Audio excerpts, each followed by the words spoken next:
Hoje nós tivemos o batismo nas águas e o texto que eu acabei de ler fala um pouquinho sobre essa experiência de entrar em um rio, sobre a experiência de ir para águas. E o tema que eu quero falar hoje é águas profundas. Você pode repetir isso? Águas profundas. Muito provavelmente você já entrou no rio de Deus, mas eu quero lhe dizer que não importa em que nível você esteja, sempre é possível estar num nível mais profundo. Repita isso, sempre é possível ir para um nível mais profundo. E a grande questão que você hoje precisa se perguntar é em que nível de profundidade deste rio você quer estar. O texto que nós lemos hoje, o profeta Ezequiel está tendo uma experiência incrível. O próprio Senhor traz a ele a visão de um rio. E sabe o que é interessante? Esse rio tem uma origem no trono de Deus, e lá desta origem ele chega até o Mar Morto, que é o local mais baixo da face da terra. 450 metros, se não me falha a memória, abaixo do nível do mar. É a região onde a água tem o maior índice e nível de sal. Ou seja, é um lugar que não tem vida. É uma água onde não prospera a vida. E eu vejo que nesta palavra existe uma metáfora perfeita do que Deus tem feito na minha vida, do que Deus tem feito na sua vida, do que Deus está fazendo em todas as nossas vidas. Porque em primeiro lugar eu aprendo aqui que o rio de Deus tem origem e tem destino. Repita isso, o rio de Deus tem origem e tem destino. A origem do rio de Deus está no seu sublime trono. Mas qual é o destino do rio de Deus? Até onde Ele quer que essas águas cheguem? Até onde Ele quer que essas águas toquem? Até onde Ele quer que essas águas alcancem? Quando eu vejo nesse texto essas águas saindo do trono de Deus, mas chegando até o Mar Morto, eu aprendo algo muito importante aqui. Não importa qual seja o vale que esteja a sua vida hoje, não importa o quão profunda seja a realidade que você esteja hoje. Já ouviu aquela expressão, fundo do poço? Quem já ouviu essa expressão? Não importa o quão fundo seja o poço que talvez a sua alma se encontra hoje, não existe lugar tão fundo que o rio de Deus não possa te alcançar. Não existe lugar em que você possa estar, em que a sua alma possa estar, que esse rio que tem origem no trono de Deus não possa alcançar a sua vida. Então cutuca quem está do lado aí e fala, esse rio vai te alcançar. E pode dizer, esse rio é para você. É interessante que o verso 9 diz bem assim: por onde passar o rio, haverá todo tipo de animais e de peixes, porque essa água flui para lá e saneia a água salgada, de modo que onde o rio fluir, tudo viverá. Repita isso, onde o rio fluir, tudo viverá. Então não é qualquer rio que sai do trono de Deus e chega até as regiões mais baixas da nossa vida. É uma água que tem o poder de gerar vida onde havia morte. É uma água que tem o poder de transformar a realidade do cenário. E hoje, eu não sei qual é a história que você está vivendo. Eu não sei como que Deus está encontrando a sua vida nessa noite. Eu não sei qual é a sua situação, seja ela consigo mesmo, seja ela no seu relacionamento conjugal, seja ela na sua relação com seus parentes, seja ela de um modo geral com outros familiares, seja ela no seu negócio, no seu trabalho, seja nas suas emoções ou no seu corpo. Talvez há pessoas aqui lidando com enfermidades, seja enfermidades no corpo, ou até mesmo as emoções estão adoecidas. Mas o que eu quero te afirmar, nessa noite, esse rio vai te alcançar. E onde essas águas chegarem, tudo fluirá. E eu pergunto, qual é a área da sua vida que precisa voltar a fluir? Qual é a área da sua vida que precisa voltar a fluir? Porque talvez uma área da sua vida esteja legal, está tudo bem, mas outras estão secas, outras parecem um deserto. E sinceramente, se hoje esse rio que tem origem no trono de Deus puder alcançar a sua vida, o que vai voltar a fluir? O que estava morto e vai voltar a viver? O que estava apático e vai voltar a ter vida? Eu não tenho nenhuma dúvida que o Senhor vai fazer algo aqui hoje sobrenatural. Nenhuma dúvida, nenhuma dúvida. Não foi por acaso que você chegou aqui. Não foi por acaso. E por que eu estou convicto disso? Abra sua Bíblia, João, capítulo 7, o verso 37 ao 39. Eu quero ler esses versículos com vocês, para que você entenda esta palavra numa perspectiva já de interpretação do próprio Senhor Jesus e de aplicação de um princípio. Evangelho de João, capítulo 7, versos 37 ao 39.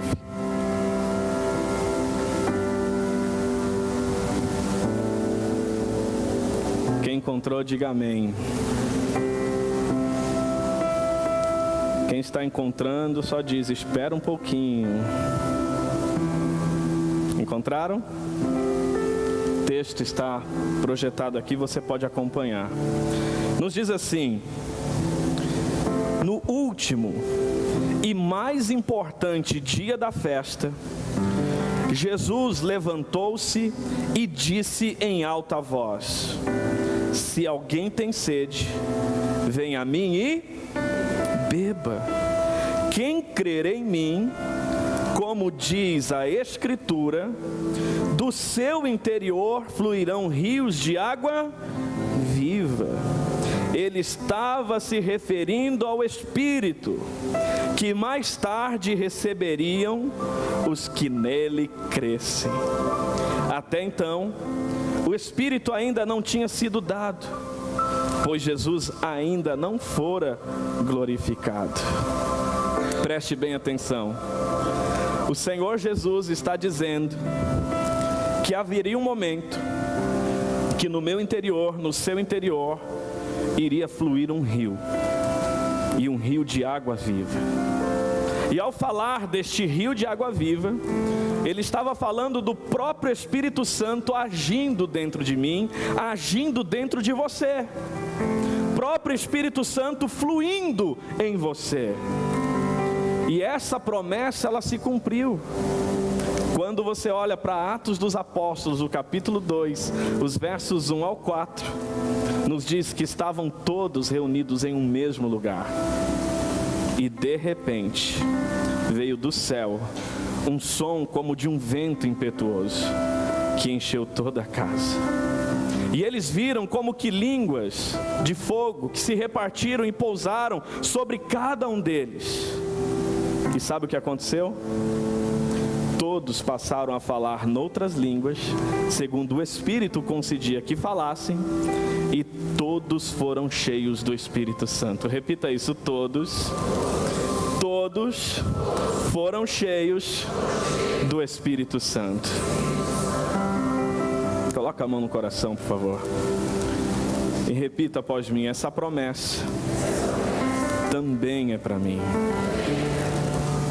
Essa promessa é para todos nós, amém? Então, em primeiro lugar, eu quero destacar que este rio, que tem uma origem no trono de Deus, este rio que tem um destino que é a minha e a sua vida, e não importa qual seja o cenário que ela se encontra, onde ele chega, o que está morto volta a ter vida. Onde chega, o que está apático volta a vibrar.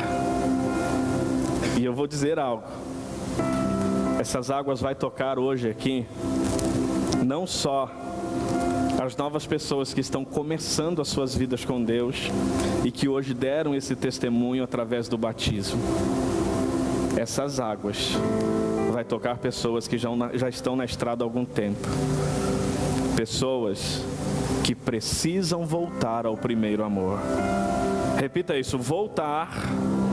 Mais forte: voltar ao primeiro amor. Quando Jesus falou com a igreja de Éfeso, em Apocalipse, ele fez muitos elogios àquela igreja.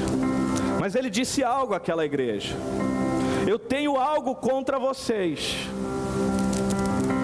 E o que eu tenho é que vocês deixaram o seu primeiro amor. Vocês estão deixando esse amor ser abafado por outras coisas. Vocês estão perdendo o principal. E eu vou fazer uma pergunta para você. Você se considera vivendo o seu primeiro amor hoje? Qual foi o momento em que você sentiu mais forte essa chama do Espírito agindo em você? Como era a sua alegria? Como era a sua temperança? Como era o seu domínio próprio?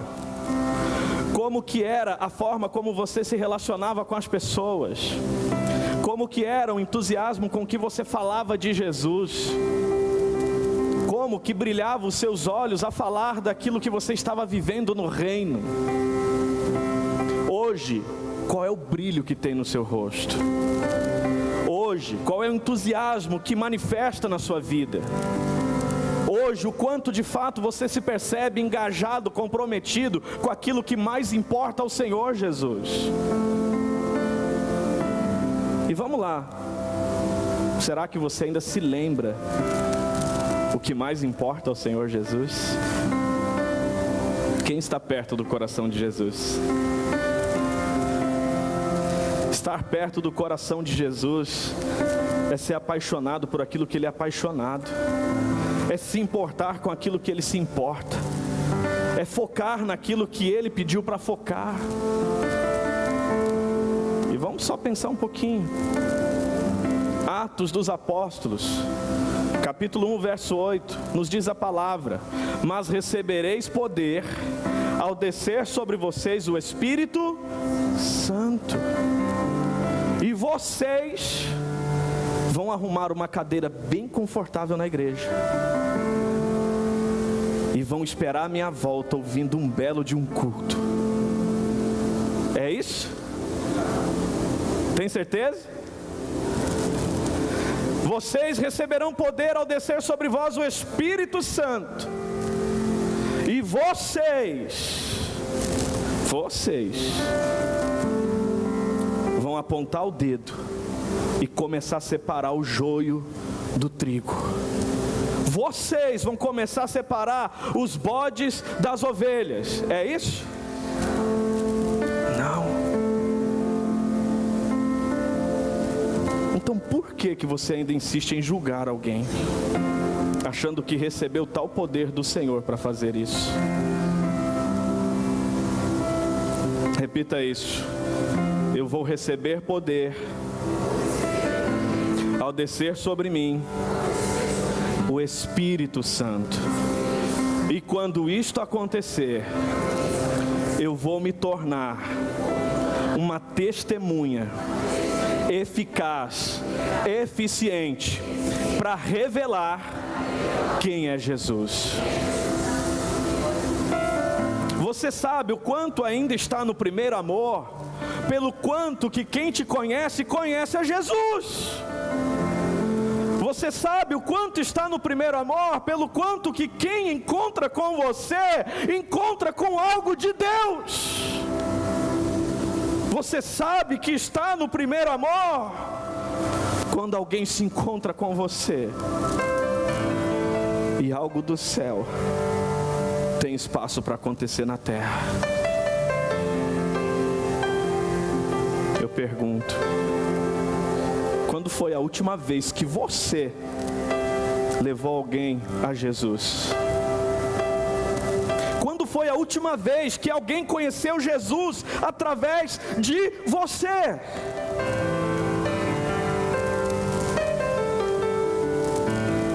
Quem são os seus filhos espirituais?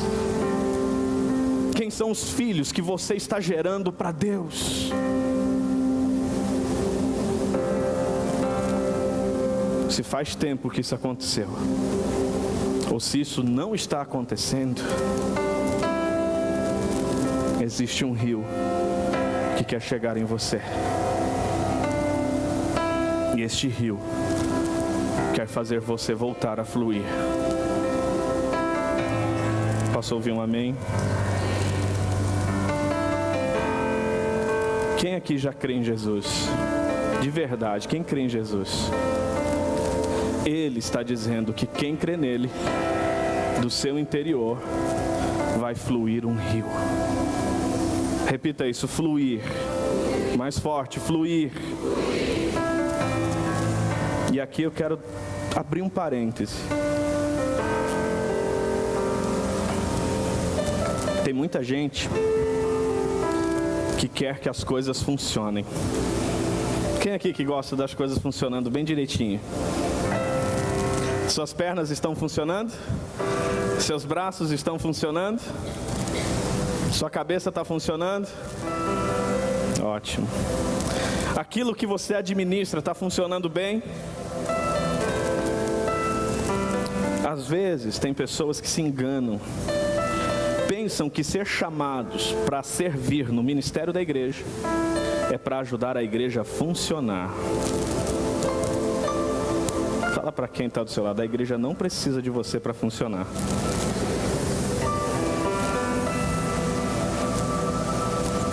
Jesus não precisa de ninguém para funcionar. Ele precisa de você no lugar de funcionar, fluindo. E fluindo neste rio, que é promessa para todo aquele que nele crê. Então dá mais uma cutucadinha e fala aí, você vai deixar fluir esse rio? Mas escuta a resposta agora, vai lá. Vai fluir ou não vai?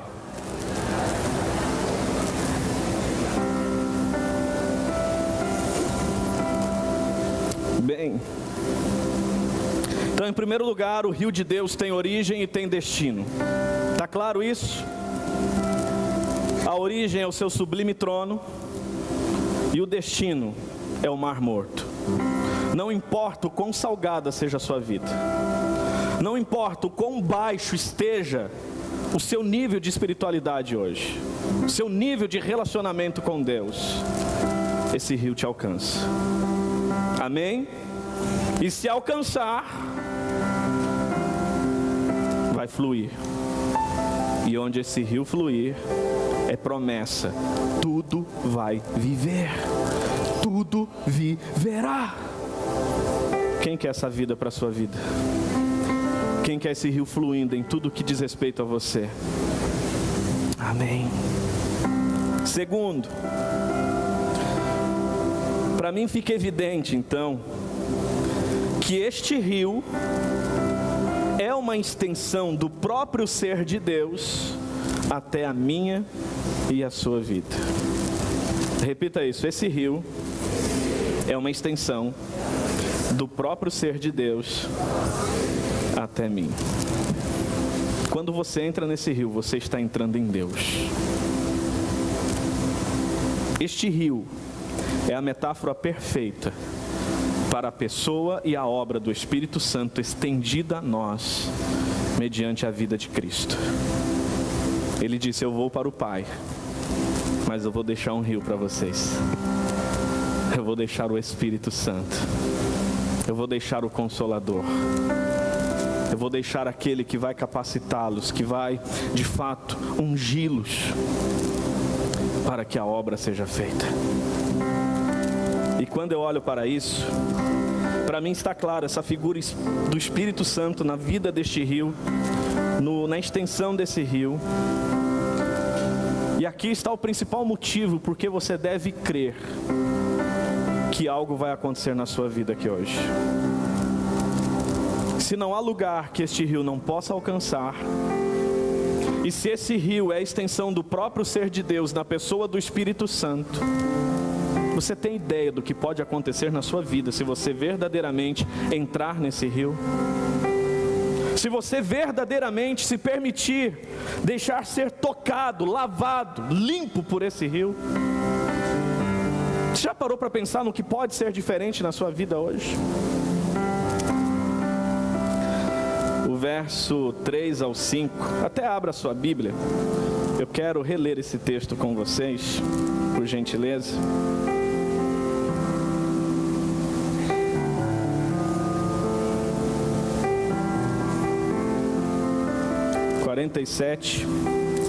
Versos 3 a 5, diz assim, se puderem colocar aqui também, versão NVI agora, diz assim: o homem foi para o lado leste com uma linha de medir na mão, e enquanto ia, mediu 500 metros, e levou-me pela água que batia no tornozelo. Ele mediu mais 500, e levou-me pela água que batia na cintura.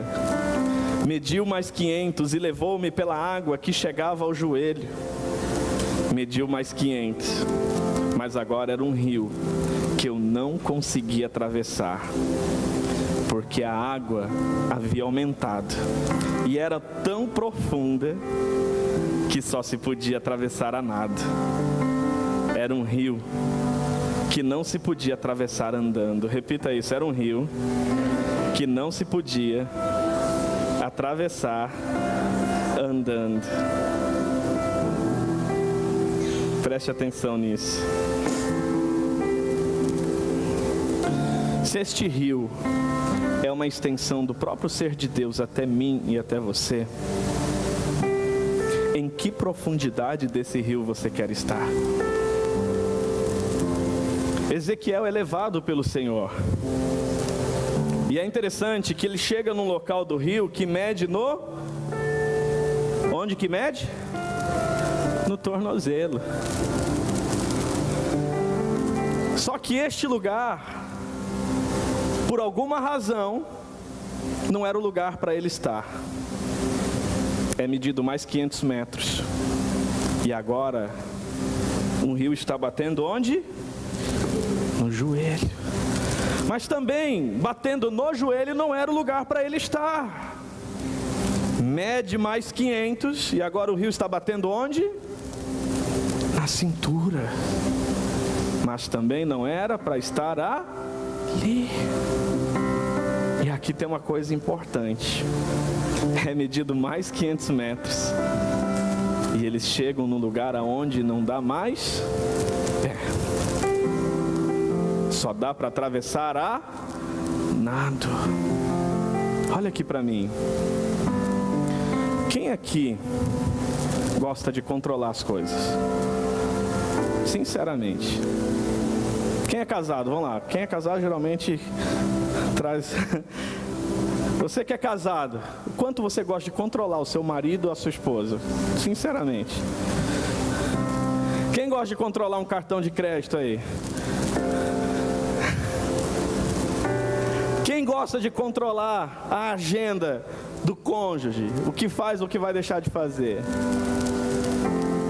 Com quem anda ou quem deixa de andar?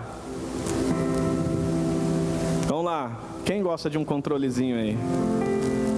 Confessa, gente. Dá um azar tremendo mentir dentro da igreja.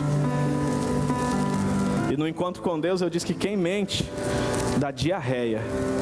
Mentir aqui dentro hoje vai dar uma diarreia tremenda em você. Não brinca.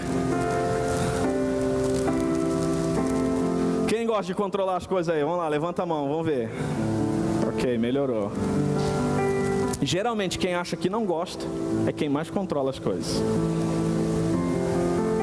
Ele só acha que não gosta porque tudo na visão dele já está sob o controle dele ou dela. Então as manifestações de perda de controle são mínimas. E aí é só um sinal que está fazendo um bom trabalho de controlar as coisas. Mas por exemplo, quem fica ansioso quando perde o controle de algo? Vai lá, confessa aí. Quem fica com medo quando perde o controle de algo? Quem fica estressado quando perde o controle de algo? Interessante. Lá na galeria tem alguém? Que bom. Por que eu estou falando isso? Olha aqui para mim, você vai entender. Você sabe a profundidade que você está nesse rio pelo nível de controle que você exerce da sua vida. Vou repetir.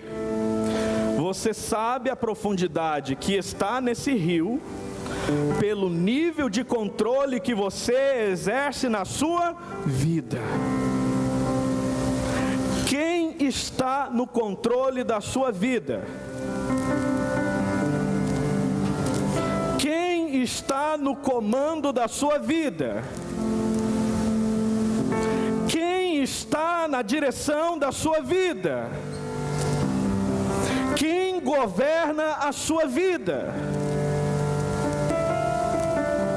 É o Senhor. Não estou falando quem governa de uma forma romântica. Estou falando quem governa no dia a dia. Quem governa na hora que a tua carne grita para não fazer o que tem que ser feito, mas você subjuga essa carne, porque mais importante que se render à carne, à paixão, à concupiscência, ao orgulho, você mói o orgulho, porque o que mais importa é seguir a direção daquele que verdadeiramente tem o controle, não só de você, como de todas as coisas. Quem está no controle? Repita isso: controle é uma das maiores manifestações de orgulho. Todo controlador é um orgulhoso.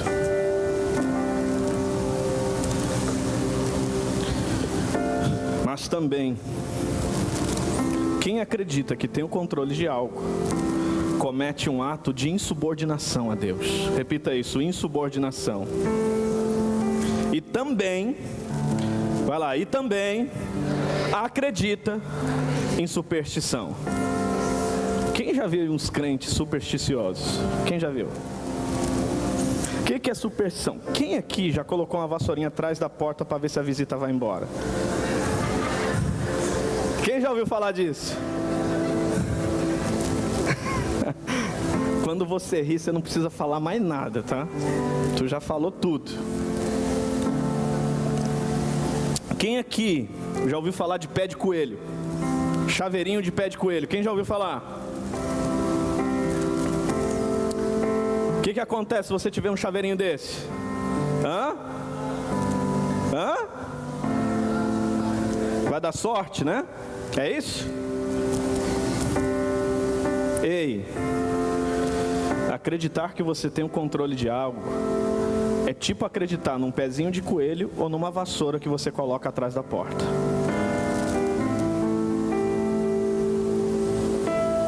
Não passa de uma superstição. Provérbios 27:1 nos diz a palavra: não presumas do dia de amanhã, porque você não sabe o que sucederá nesse dia. Você está vivo agora, mas quem garante amanhã? E não quero fazer terrorismo, mas você não tem o controle de nada. Mas por que eu estou dizendo isso? Quem quer estar em águas mais profundas em Deus? De verdade, só levanta a mão se você quer. Para ir a águas mais profundas, você vai ter que moer o orgulho, abrindo mão do controle. Repita isso: moer o orgulho, abrindo mão do controle. Por que eu digo isso? Água no tornozelo, quem está no controle? Eu ou o rio? Eu. Água no joelho, quem está no controle? Eu ou o rio? Água na cintura, quem está no controle? Eu ou o rio? Mas quando eu vou para um rio que não dá pé, quem está no controle? Tenta nadar contra a correnteza para ver o que acontece. Quem já nadou em rio? Eu quase morri afogado em um rio. Alguém aqui conhece o Rio Paraná? Porto Camargo, 6 da manhã, expectativa assim, altíssima para pegar um grande peixe. Arrumo uma vara na espera e estou arrumando a outra. De repente o peixe faz assim na vara, ó. Tim, tim. Quem aqui é pescador? É emocionante essa hora ou não é? Coração dispara, não é? É assim ou não é o seu? Aquele assim, ó. Tic, tic. Foi o tempo de eu pegar a vara na mão. O peixe pegou a minha vara assim, ó, e levou embora. Eu não consegui segurar a vara. O que eu fiz? O que se faz nessa hora? Se a vara caiu no rio? Pulei atrás da vara, gente. Calça jeans, tênis. Na época eu tinha um MP4. Quem lembra desses MP3, MP4? Com TV, uma antena desse tamanho assim, ó, pra ligar a TV nele. Quem já teve um MP4 aí? MP4 no bolso da calça. Mas garrei na vara. E sabe o que é interessante? Eu tinha tirado o colete salva-vida. E aí o rio está descendo comigo. Não conseguia nadar para voltar para o barco. E o meu amigo que estava lá comigo no barco não conseguia desamarrar o barco para ir me buscar. E aí o negócio fica tenso. Tô descendo o rio, começa a passar um filme da minha vida. Alguém já teve isso? Já passou por isso? Tá dando ruim nessa hora, não é? Se começar a passar um filminho, foge da luz, viu? Quem lembra? Cara, em milésimos de segundos começou a passar um filme da minha vida e eu vi, cara, tá ficando ruim esse negócio. Vara na mão, nadando só com a mão esquerda. Começa a pesar, né? Calça jeans, tênis, e não soltava a vara. Quando eu percebi que eu estava cansando e que não ia dar jeito do barco vir me buscar, eu falei, eu vou soltar a vara. Quando eu falei, eu vou soltar a vara, eu escuto o motor do barco ligar. Segura a vara, não vou perder a vara. Gente, quando o barco chegou, já estava esgotado. Tanto que eu fui tentar segurar no barco, errei e afundei. Mas bati o pé, bati a mão, voltei para fora e só gritei, joga o salva-vida. E o salva-vida veio. E eu não soltei a vara.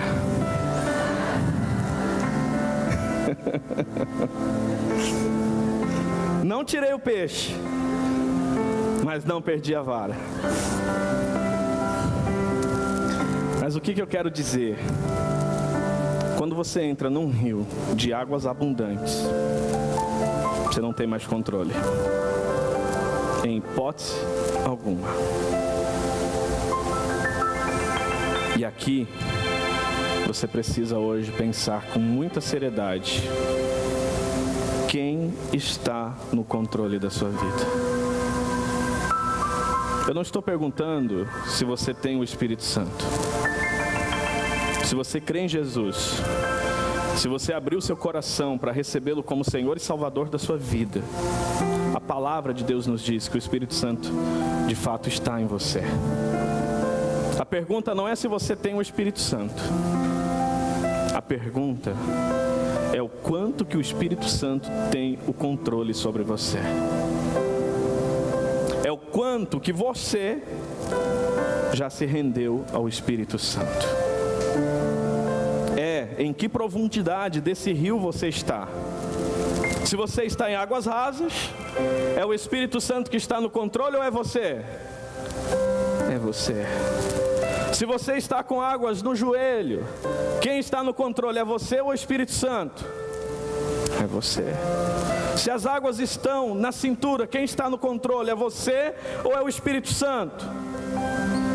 Mas se você está em águas profundas, que não dá pé, quem está no controle? É o Espírito Santo. Tem coragem para ir para essas águas hoje? Tem coragem de abrir mão do controle, que não passa de uma mentira? Tem coragem de confiar a sua vida plenamente ao Senhor? Confiar a sua vida plenamente ao Espírito Santo? Para isso, você vai ter que entrar no rio. Mas não pode se conformar em ficar em águas rasas. Quem aqui já ouviu falar em avivamento? Quem aqui já ouviu falar sobre ser cheio do Espírito Santo? Tem gente que fica pensando assim, uma hora vai dar uma enchente e esse rio vai me pegar e eu vou viver um avivamento. Uma hora esse rio vem, ele vai tomar minha vida de uma forma e de fato eu vou ser cheio, eu vou ser avivado. Quem aqui já orou pedindo rio? Quem aqui já orou pedindo mais desse rio? Para de orar. Não peça mais desse rio. Como assim?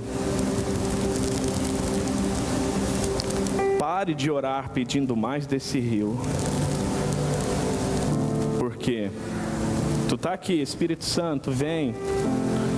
Manda mais desse rio. Manda mais, Espírito Santo, desse rio. E ele está ali, filho, mas olha o rio. Vem você, entra no rio. Entra no rio. Ser cheio do Espírito Santo não tem uma relação com o quanto você tem mais dele, mas sim uma relação com o quanto ele tem mais de você. O quanto você já se rendeu a ele, o quanto ele preside a sua vida. Quantos aqui creem que o Espírito Santo está residindo em você? Repita isso: o Espírito Santo reside em mim, mora em mim. Sim ou não? Espírito Santo morando em você, residindo em você, é diferente do Espírito Santo presidindo e governando você. É ou não é?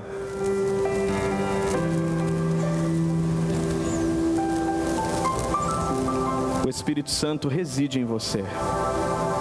Só que a Bíblia diz, preste atenção,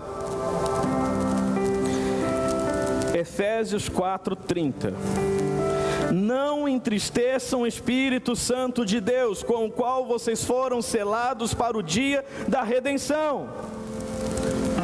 O Espírito Santo reside em você e ele pode ser entristecido por você. Olha que interessante. Primeira carta aos Tessalonicenses, capítulo 5, verso 19.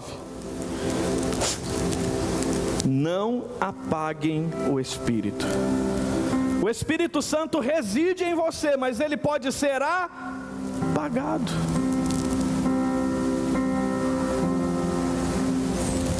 Olha que interessante. Atos capítulo 7, o verso 51.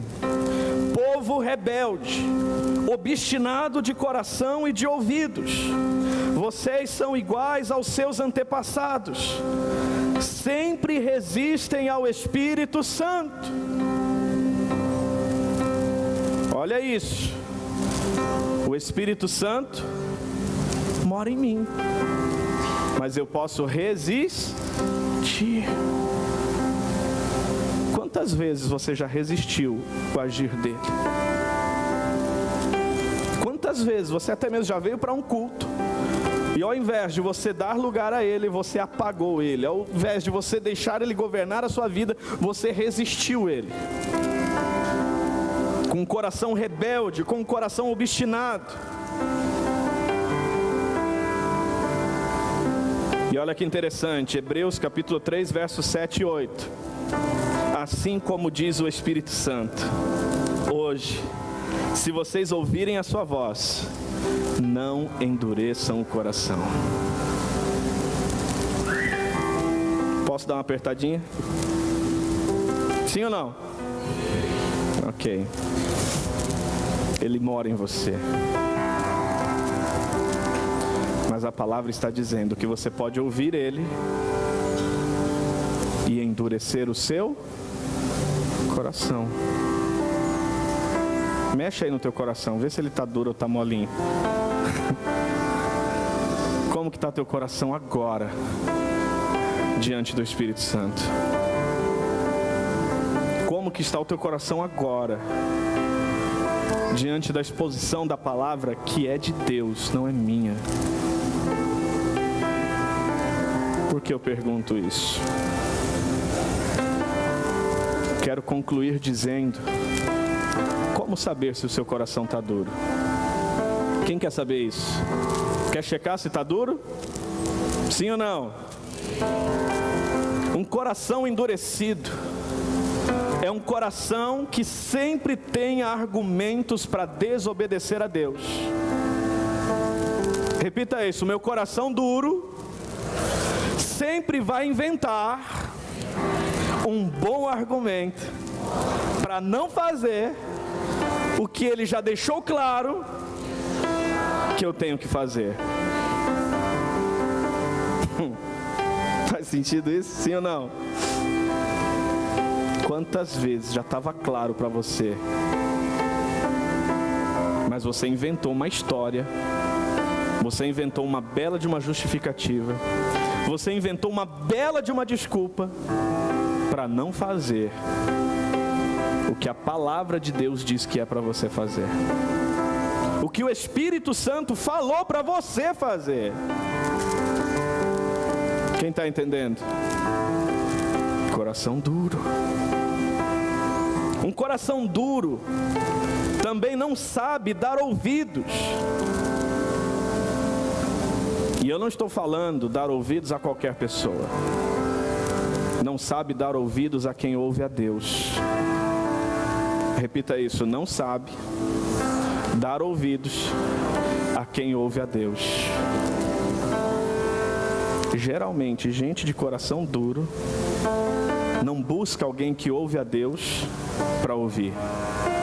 Gente com coração duro busca gente que parou de ouvir a Deus faz tempo para ouvir. Sabe por quê, Zé? Se eu escutar alguém que não ouve a Deus, este alguém vai ter palavras doces, vai ter palavras agradáveis, vai ter palavras que vai apaziguar o meu momento de vítima,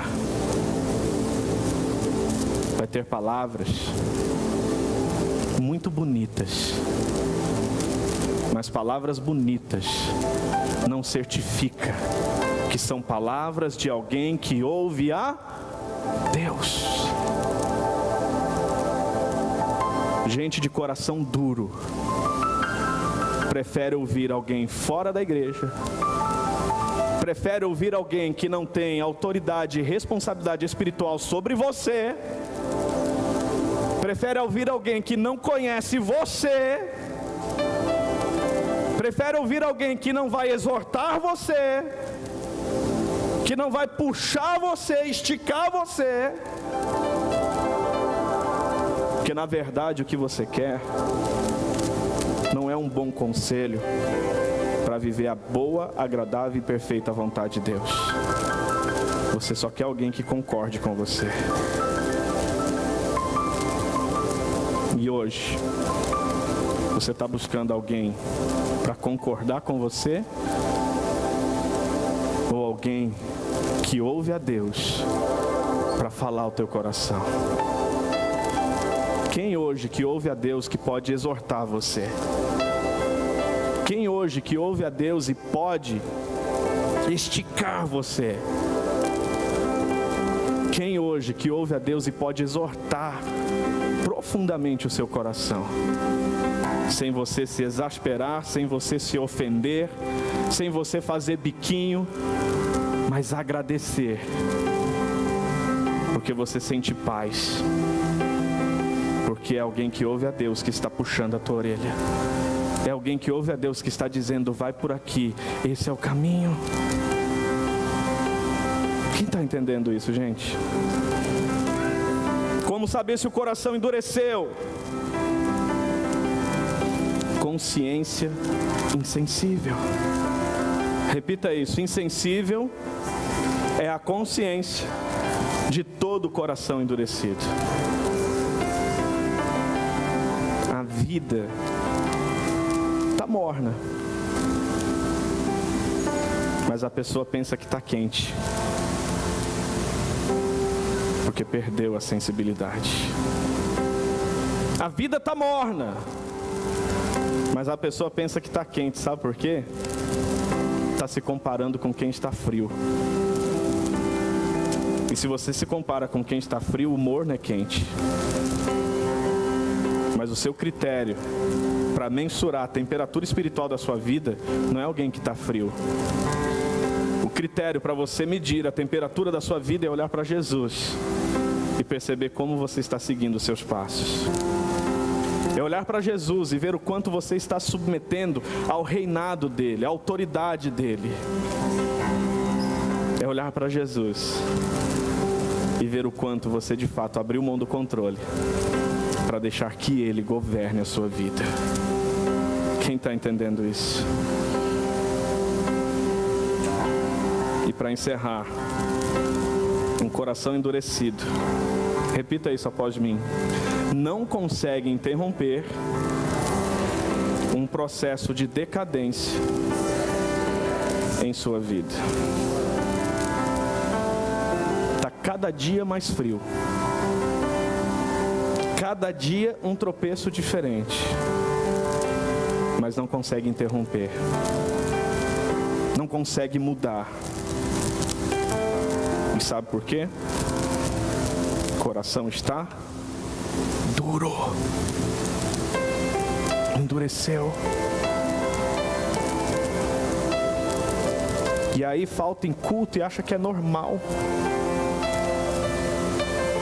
Falta em célula e acha que é normal. Não se envolve com a visão da igreja de ganhar almas e cuidar delas e acha que é normal. Não entra para um relacionamento mais profundo com os próprios irmãos da sua própria igreja e acha que é normal. Vem culto sim e culto não e acha que isso é normal. Sem contar aquele que tem todas as possibilidades de estar aqui vivendo a comunhão com os irmãos, mas fica ainda online. Por que isso? Talvez a pessoa endureceu e ela é a única que ainda não tomou consciência do quanto endureceu. Aconteceu isso com Sansão. Quem conhece a história de Sansão? Era um homem ungido, sim ou não? Era ungido. E onde estava a força de Sansão? Vamos lá, onde que estava a força de Sansão? Em seus cabelos. Só que aí a Dalila, enquanto ele está dormindo, faz o quê? Corta os seus cabelos. E aí, de repente ela fala assim: Sansão, os filisteus estão vindo, acorda! Ele acorda, não se preocupe, Dalila, eu vou dar um jeito neles como eu já fiz outra vez. Mas o que acontece?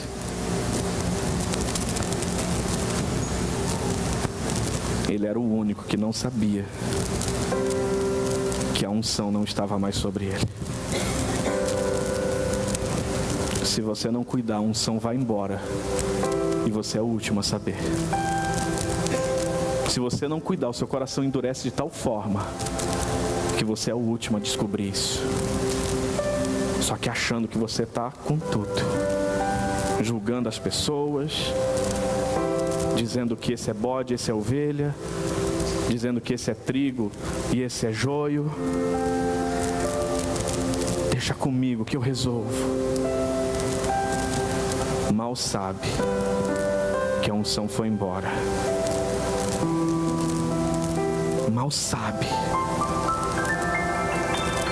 que o que impera agora é só o controle.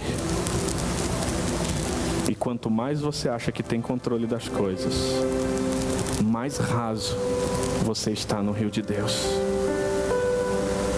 Quanto mais você tem o controle das coisas, mais raso, mais frio, mais endurecido está o teu coração diante do Senhor. E é por isso que Jesus te ensinou a orar, dizendo: Pai nosso, que estás nos céus, santificado seja o teu nome. Venha a nós, venha a mim o teu reino. Repita isso: venha a mim o teu reino. Mais forte: venha a mim o teu reino. O que isso quer dizer? Governa a minha vida, reina sobre mim, seja rei sobre a minha vida, seja Senhor sobre a minha história, dirige a minha vida. Seja feita a tua vontade, assim na terra, como ela é feita no céu. Como que a vontade de Deus é feita na terra, como ela é no céu? Quando você abre mão do controle e deixa Ele governar a sua vida. Quando você abre mão de tudo que a tua carne grita para fazer diferente, para deixar o Espírito tomar conta e dirigir você, conduzir você.